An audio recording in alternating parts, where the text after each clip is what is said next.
Hello friends, हमारे channel में आपका स्वागत है।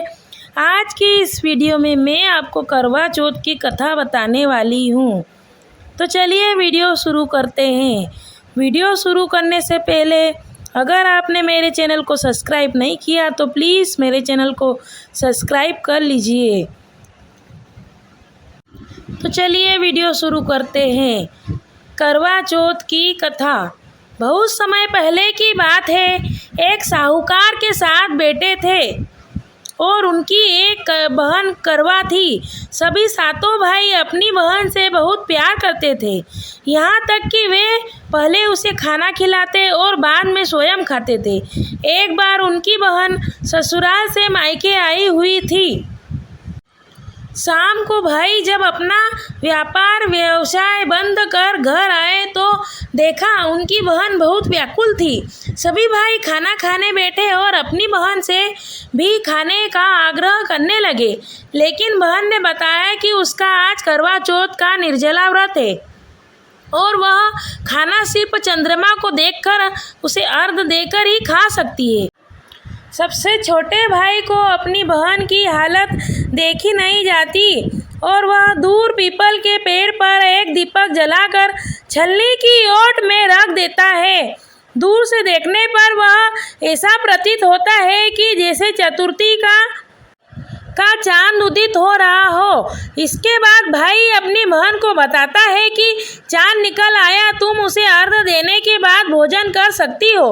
बहन खुशी के मारे सीढ़ियों पर चढ़कर चांद को देखती है, उसे अर्घ देकर खाना खाने बैठ जाती है। डालती है तो उसे छींक आ जाती है। दूसरा टुकड़ा डालती है तो उसमें बाल निकल आता है और जैसे ही तीसरा टुकड़ा मुंह में डालने की कोशिश करती है तो उसके पति की मृत्यु का समाचार उसे मिलता है। वह बौखला जाती है। उसकी भाभी उसे सच्चाई से अवगत कराती है कि उसके साथ ऐसा क्यों हुआ है। करवा चौथ का व्रत गलत तरीके से टूटने के कारण सच्चाई जानने के बाद करवा निश्चय करती है कि वह अपने पति का अंतिम संस्कार नहीं होने देगी और अपने अस्तित्व से उन्हें पुनर्जीवन दिलाकर रहेगी। वह पूरे 1 साल तक अपने पति के शव के पास बैठी रहती है, उसकी देखभाल करती है। उसके ऊपर उगने वाली सुईनुमा घास को वह एकत्रित करती जाती है। 1 साल बाद फिर करवा चौथ का दिन आता है। उसकी सभी भाभियाँ करवा चौथ का व्रत रखती है। जब भाभियाँ उससे आशीर्वाद लेने आती है तो वह प्रत्येक भाभी से यम सुई ले लो, प्रिय सुई दे दो, मुझे भी अपनी जैसी सुहागिन बना दो, ऐसा आग्रह करती है। लेकिन हर बार भाभी उसे अगली भाभी से आग्रह करने का कह चली जाती है।